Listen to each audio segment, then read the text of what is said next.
Hi friends, good morning. आज हम बात करने जा रहे हैं फंडामेंटल राइट्स के बारे में, मूल अधिकार, मौलिक अधिकार के बारे में। आप लोग पीछे के वीडियो में समानता का अधिकार, राइट टू इक्वलिटी, आर्टिकल जो है 14 से 18 जो होता है वह पढ़ें।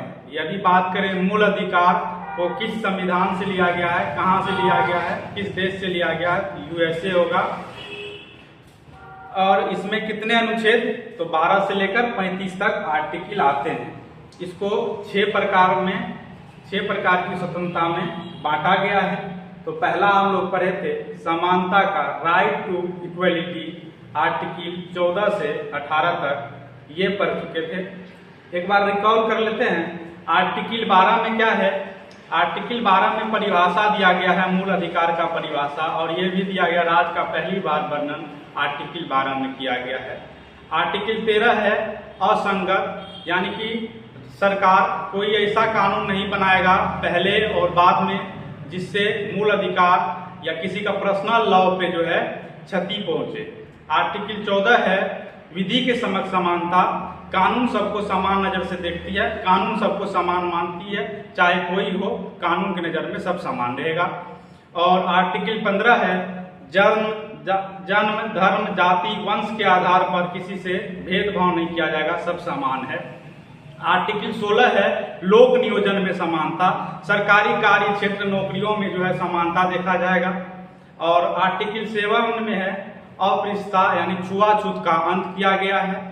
और आर्टिकल जो है 18 में है उपाधियों का अंत। ठीक है, तो ये यहाँ तक हम लोग पढ़ लिए थे, पिछले क्लास में इसका डिस्कस कर लिए थे। आज जो है स्वतंत्रता का अधिकार, आर्टिकल जो है 19 से लेकर 22 तक जानेंगे। बहुत इंपॉर्टेंट है, इसको ध्यान से देखिए। बहुत सारे एग्जाम यहाँ से क्वेश्चन बनते हैं और एनी टाइम यह विवाद में भी रहता है। तो आर्टिकल 19 का बात करें, 19 के तहत ही जो है बोलने की आजादी है, मौन रहने की आजादी है, ये सब आजादी है। और आर्टिकल 19 को बैकबोन ऑफ कॉन्स्टिट्यूशन कहा जाता है, यानी संविधान का रीढ़ कहा जाता है।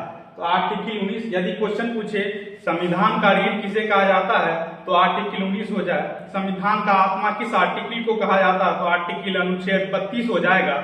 यदि पूछे संविधान का आत्मा क्या है और पूंजी पूछे, तो वह हो जाएगा आपका प्रस्तावना हो जाएगा। यहां तक इतना बात ध्यान रखिए।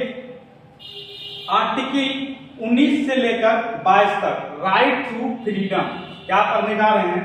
राइट टू फ्रीडम,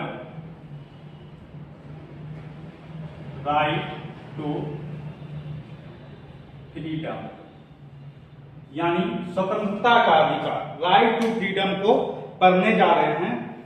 पहला है आर्टिकल अनुच्छेद 19, सभी नागरिकों के लिए यह जो है मानना होगा।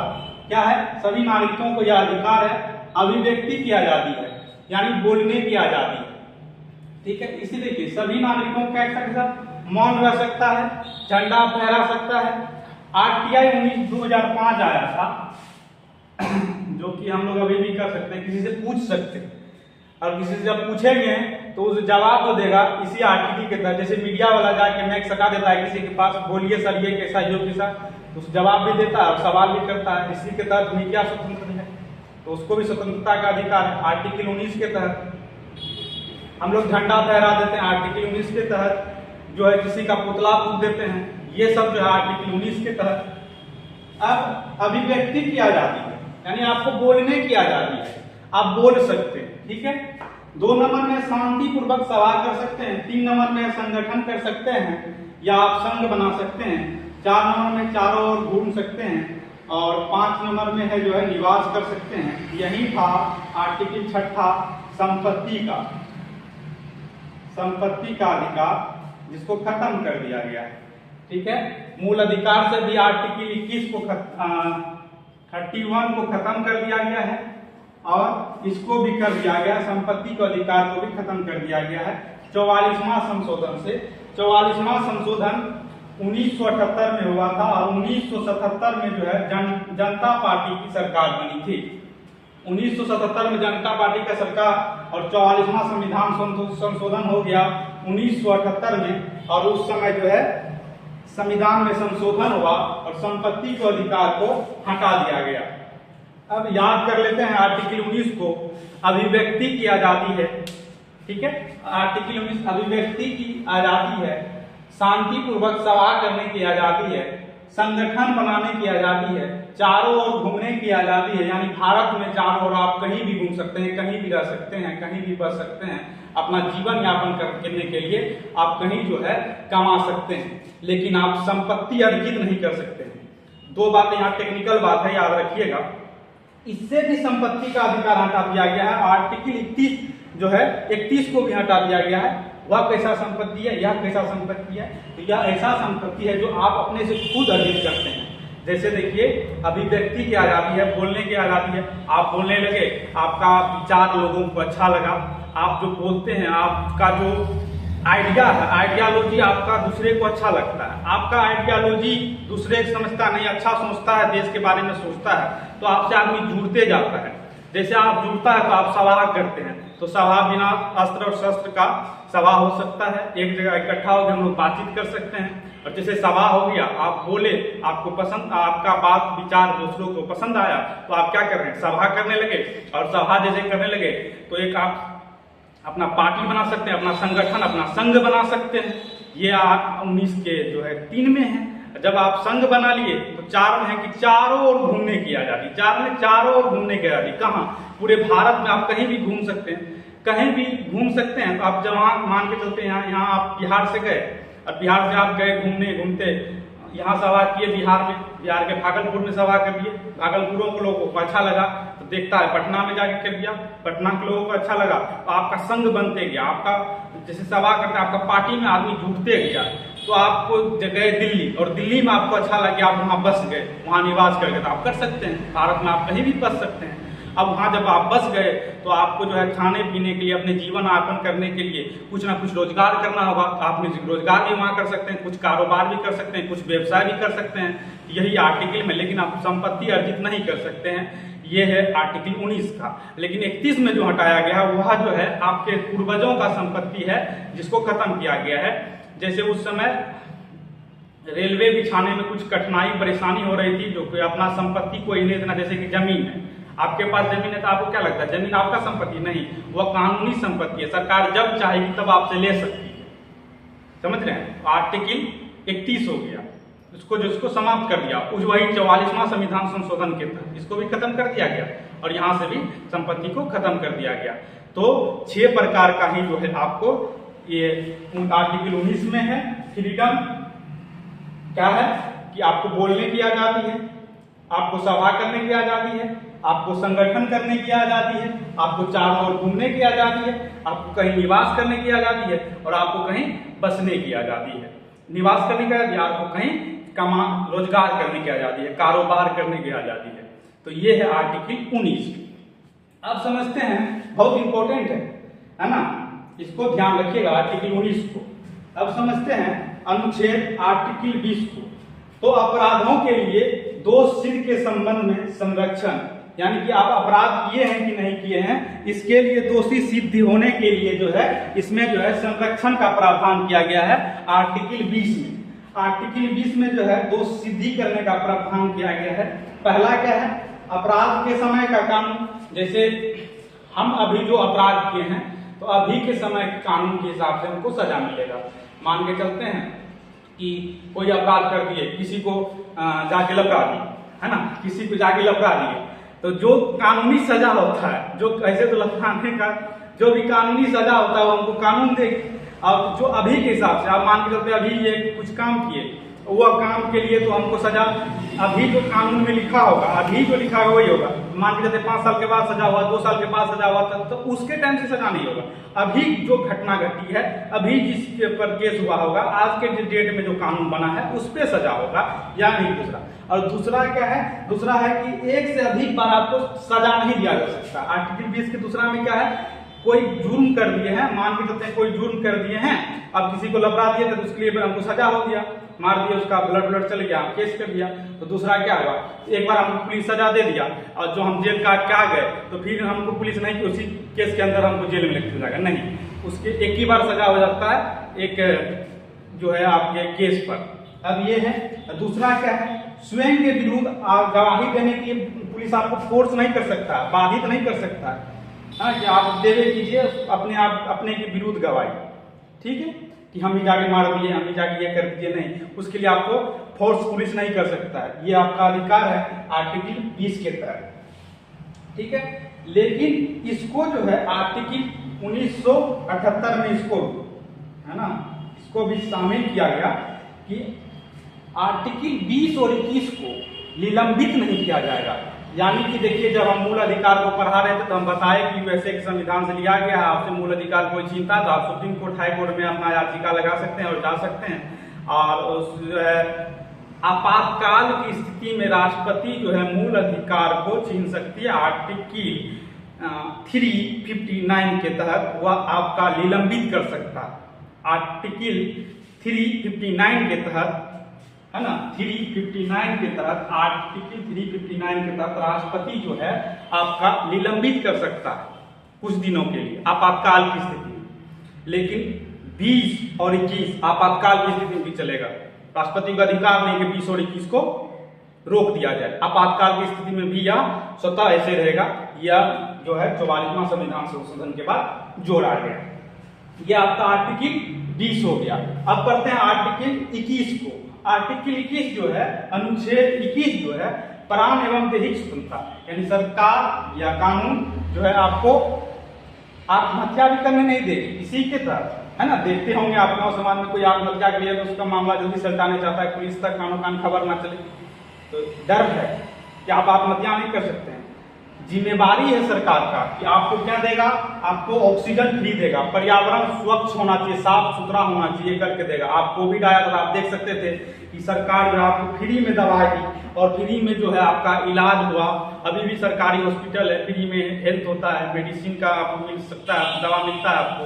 तो पर्यावरण ऑक्सीजन फ्री देगा, आप आत्महत्या नहीं कर सकते हैं। आपका हेल्थ का जो है सरकार ख्याल रखेगी। इसीलिए आप देखते हैं सरकारी हॉस्पिटल है, उसमें तरह तरह का जो है डॉक्टर होता है, एक प्रकार का फैसिलिटी आपको दिया जाता है। तो ये सरकार की जिम्मेवारी होता है। जैसे दिल्ली में देखते हैं आप कि पेड़ पौधा के पे जो है क्या करता है, वृक्ष पे पानी छिड़काव होता है ताकि वहाँ का ऑक्सीजन जो है ऑक्सीजन फ्रेश मिले, प्योर ऑक्सीजन मिले। पर्यावरण स्वच्छ और साफ होना चाहिए। पर्यावरण संरक्षण के नियम कानून जो है वो सरकार आप बनाए, लेकिन जो है व्यक्ति को ये अधिकार होना चाहिए, उसको ऑक्सीजन मिलना चाहिए, उसको ऑक्सीजन मिलना चाहिए, उसको वो आत्महत्या नहीं करे, है ना, आत्महत्या नहीं करे और उसका हेल्थ का ध्यान रखना चाहिए। इसी के तहत जो है और है क्या, उसको एकांतवास का, यानी कि हम अकेले रहना चाहते हैं, हम अकेले रह सकते हैं, एकांतवास का अधिकार, निजता का अधिकार है। अब किसी का मोबाइल का पासवर्ड नहीं मांगेगा कि बताओ अपना पासवर्ड बताओ, है ना, नहीं, उसका नहीं, निजता का अधिकार है, वो अपना पासवर्ड किसी को नहीं बताएगा, चाहे वो, है ना।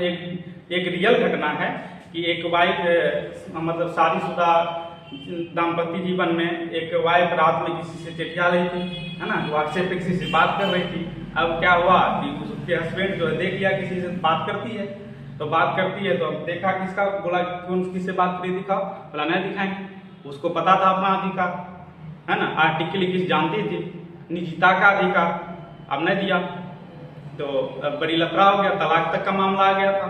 तो इस तरह की मामला देखने, लेकिन वो तो जानती थी, तो कोर्ट ने उसको लिख के दिया इसका निजता का अधिकार है, क्यों भाई पासवर्ड बताएगी, किससे बात करती क्यों बताएगी, है ना। और इसी के तहत ये भी आया था क्या, कोई महिला जो है किसी से अफेयर हो सकता है ना, ये इसी के तहत वह उसके लिए जो है कोर्ट उसको सजा नहीं देगा। ये है हेरेडिटरी का मामला, निजता और हेरेडिटरी का मामला यही है। अब एक संशोधन किया गया, 86वां संशोधन 2002 में, और शिक्षा को अधिकार को जो है जोड़ा गया, मूल अधिकार। ये पहले मूल अधिकार नहीं था, ठीक है, तो राज्य की नीति निषेध में था, इसको जोड़ा गया मूल अधिकार में। यानी कि मूल अधिकार में 6 वर्ष से 14 वर्ष की जो बच्चा है ना, उसको शिक्षा फ्री दिया जाएगा। तो ये मूल अधिकार, आप अपना अधिकार ले सकते हैं। इस पर एक एग्जाम्पल है, तो एक लड़का अभी हाल ही में फेमस हुआ है, जो कि सोनू नाम का मुख्यमंत्री श्री नीतीश कुमार से डायरेक्ट जाके बोलता है कि सर हमको पढ़ना है, उसको सरकार देगी, है ना, क्योंकि उसका मूल अधिकार है। तो नीतीश जी बोलते हैं कि देखिए इसका क्या समस्या है, और अभी वो लड़का पढ़ता है अच्छा कोटा में, तो वो अपने अधिकार को जानता है कि 14 वर्ष तक आपको शिक्षा फ्री दिया जाएगा। ये मूल अधिकार हो गया, पहले कानूनी अधिकार था, अब जो है मूल अधिकार हो गया। कब से? 2002 से। कब? कौन संशोधन? तो 86वां संशोधन, 86, याद रखिएगा। अनुच्छेद 22 को जानते हैं, बहुत इंपॉर्टेंट है, बहुत इंपॉर्टेंट है। आर्टिकल 22 को जानना बहुत ही महत्वपूर्ण हो जाता है।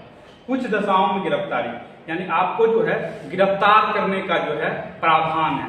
तो जैसे आपको गिरफ्तार करेगा तो आप उससे मतलब कि कुछ बेस पे गिरफ्तार कर सकता है, कुछ वारंट, बिना वारंट का आपको गिरफ्तार नहीं कर सकता, लेकिन कभी कभी बिना वारंट का भी गिरफ्तार कर सकता है।